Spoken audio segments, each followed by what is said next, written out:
મહેસાણા જિલ્લાના વિસનગર શહેરમાં ગઈ તારીખ 4ના રોજ જે એક નાબાલિગ દીકરી ઉપર બળાત્કારની ઘટના જે સામે આવેલી,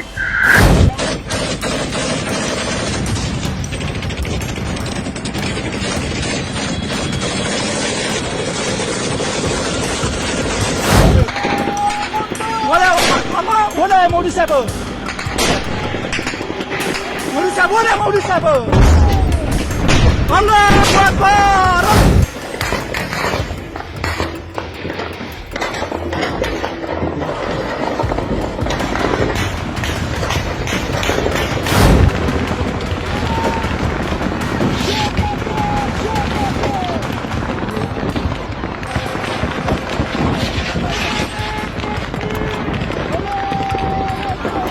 दोस्तों, जिस दिन सीजीआई के ऊपर हमला करते हुए उस वकील ने जूता फेंका था, उस दिन मैंने तभी 3 सवाल पूछे थे। दिक्कत किस बात की थी? दिक्कत इस बात की थी कि वाकई टिप्पणी से आहत थे या आरएसएस के कार्यक्रम में गवई साहब की माताजी ने जाने से मना किया, या फिर भारतीय जनता पार्टी की सरकारों को ये नसीहत दे डाली थी मॉरिशस में बैठकर सीजीआई ने कि लोकतंत्र में, खास तौर पर भारतीय लोकतंत्र में बुलडोजर की कोई जगह नहीं। धीरे धीरे इस आदमी की परतें खुल रही हैं।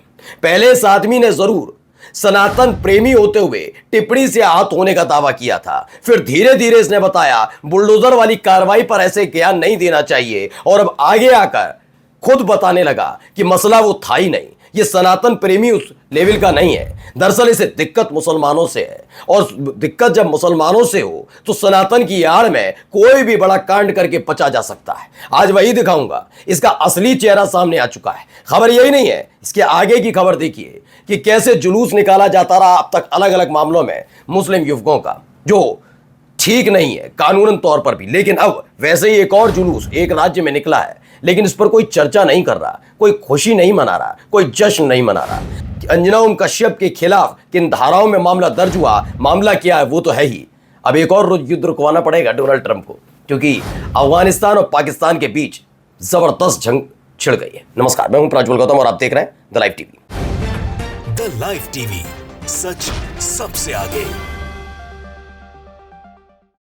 सबसे पहले न्यूज 24 की खबर। मुस्लिम लोग मुझे मारते पीटते और मेरी पत्नी को उठा ले जाते थे, सीजीआई गवाही पर जूता फेंकने वाले वकील राकेश किशोर ने कहा। जिक्र किया इन्होंने मुरादाबाद का। इन्होंने कहा मुरादाबाद में रहते थे, शाम के टाइम नहीं निकल पाते थे, तमाम चीज़ें, और करते करते इन्होंने इतना कह दिया कि मुस्लिम लोग मुझे मारते पीटते थे और मेरी पत्नी को उठा ले जाते थे। याशिर शाह कहते हैं उसे उठाना नहीं, भागना कहते हैं। अब आप सोचिए, ये आदमी आ गया मुस्लिम पे।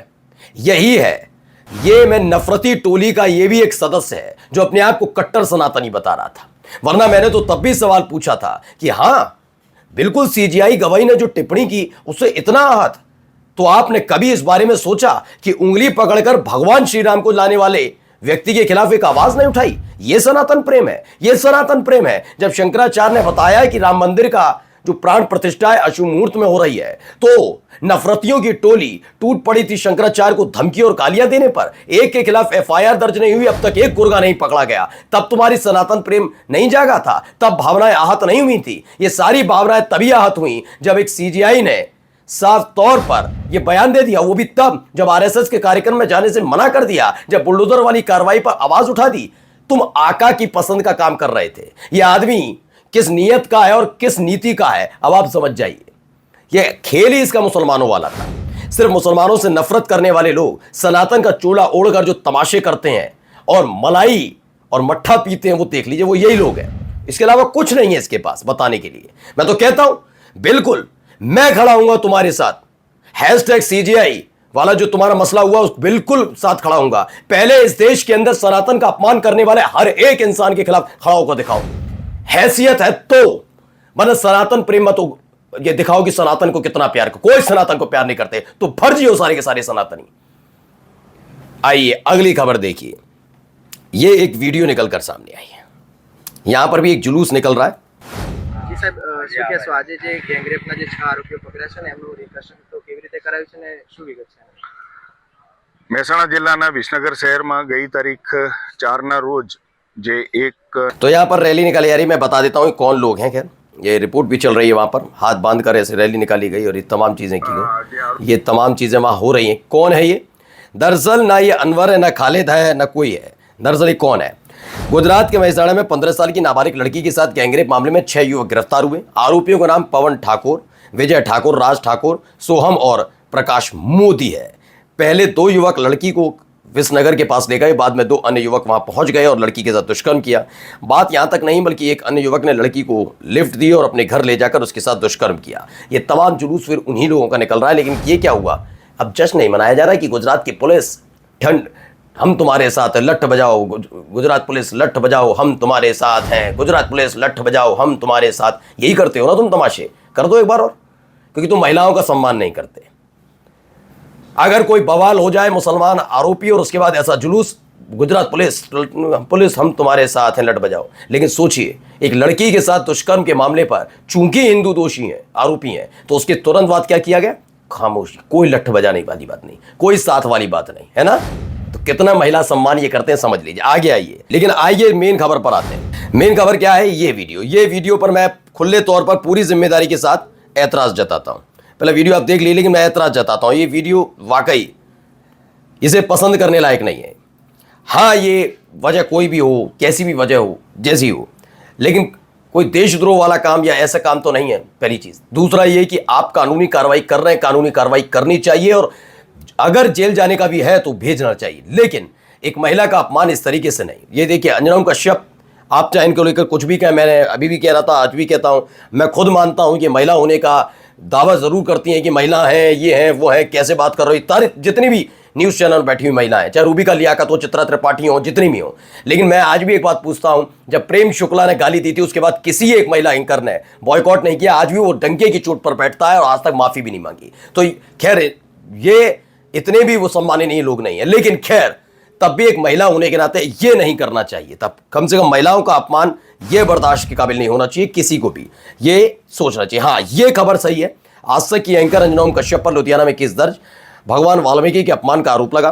मैंने कहा ना, अपने हिसाब से, जब अपने आका के इशारे पर आप अपने हिसाब से कुछ भी बोलकर ये सोच लेंगे, जब वो गंदगी फैला सकता है और बच सकता है, तो मैं भी फैला दूं और मैं भी बच जाऊं, तो ये संभव नहीं है। आप किसी महापुरुष के बारे में गंदगी फैलाते रहे और सत्ता का संरक्षण मिलेगा, ये जरूरी नहीं है। मामला दर्ज के साथ साथ गिरफ्तारी होनी चाहिए। वैसे ध्यान रखें, जितने इन्होंने झूठ एक धर्म विशेष के खिलाफ बोले हैं, निष्पक्ष सरकार आएगी तो उसकी भी जांच होगी। गांधीवादी तरीके से हर धर्म जाति को उनका विरोध करना चाहिए जब तक जेल ना जाए या सुधर ना जाए। बिल्कुल अच्छी बात रही गांधीवादी तरीके से। जो ये हुआ, ये मेरा चैनल किसी भी तरह से स्वीकार नहीं करेगा। हम लगातार कहते हैं, इस देश में कानून का राज चलेगा। हाँ, वो बात अलग है, जिनकी जिम्मेदारी बनती है कानून को लागू करने की, वो कानून को खूंटी पर टांगने पर तुले हुए हैं। लेकिन फिर भी मैं कहता हूं, इस देश के कानून पर विश्वास रखिए, कानून पर के हिसाब से काम करिए। ये सब नहीं, कोई हिंसा, कोई उपद्रव, कोई बवाल, कोई दंगा नहीं, ये इसका समर्थन आपका अपना चैनल नहीं करता। ठीक है, वो वाले करते हैं, वो उकसाते हैं कि थूक दो या मार दो या ये कर दो या वो कर दो, वो करते हैं, वो गंदगी ही फैलाने के लिए जाने जाते हैं। हम ऐसे लोगों में से नहीं। अब आते हैं, चलिए खबर आ गई है, पाकिस्तान और अफगानिस्तान सीमा पर चिंता व्यक्त की गई है। बयान जारी कर रियाद ने संयम बातचीत और तनाव बढ़ाने को रोकने से आह्वान किया है। सऊदी अरब बीच में फंसता नजर आ रहा है, क्योंकि पाकिस्तान के साथ हाल ही में उसका एक डील हुई है। अब अफगानिस्तान के साथ अगर उसका संघर्ष होगा तो सऊदी अरब को भी आना होगा उस डील के मुताबिक। क्या क्या हो रहा है, जरा वहां पर देखते चलिए।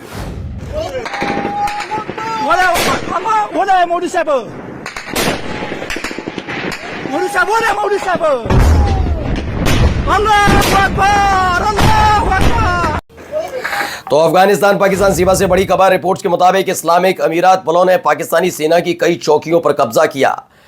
पख्तिया के दंद पटान और खोस्त के जाजी मैदान में भारी झड़पें हुई हैं। नागरिक इलाकों पर पाकिस्तान की गोलीबारी, लोग घर छोड़ने को मजबूर हुए। तमाम खबरें निकल कर आ रही हैं। देखिए, एक और वीडियो देखिए लगातार।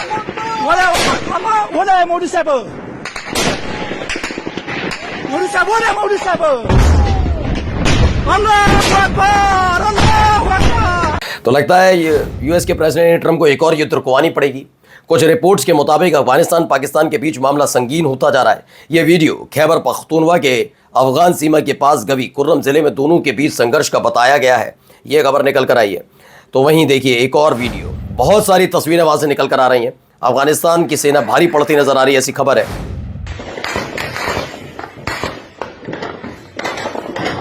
देखिए एक के बाद एक फायर हो रहा है।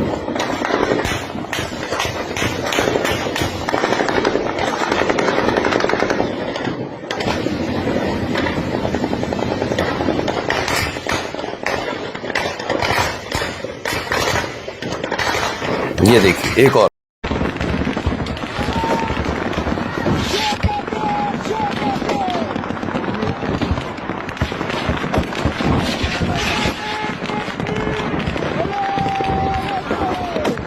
बेतहाशा ये फायरिंग की तस्वीरें पख्तिया सूत्रों के मुताबिक अफगान वालों ने जजिया आरयूब इलाके में पाकिस्तानी कब्जे वाली 2 अहम चौकियों को अपने नियंत्रण में ले लिया है। भारी मात्रा में हथियार गोला बारूद बरामद किया है। कई पाकिस्तानी सैनिक घायल हुए और भागने पर मजबूर हुए। कंधार में शोराबक, सारलत और रेगिस्तानी सीमा इलाके में भी भारी झड़पें हुई हैं। पाकिस्तानी सैनिक अपनी खाइयों में छिपे बताए जा रहे हैं। वहीं नंगराहार, कुनार, दाराबाबा क्षेत्र में अफगान बलों ने पाक सेना की अवैध चौकियों पर कब्जा किया। बड़ी मात्रा में हथियार जब्त किए। पाक चौकियों पर अफगान हवाई हमले की भी खबरें निकलकर सामने आ रही हैं, यानी पाकिस्तान के पांव छूटते हुए नजर आ रहे हैं। ये देखिए भारी गोलीबारी हो रही, भारी गोलीबारी भाई।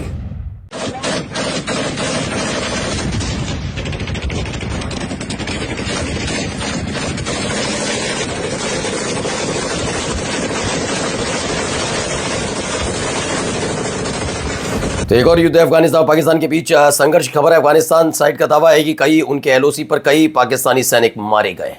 ये बड़ी खबर है। नमस्कार। द लाइव टीवी, सच सबसे आगे।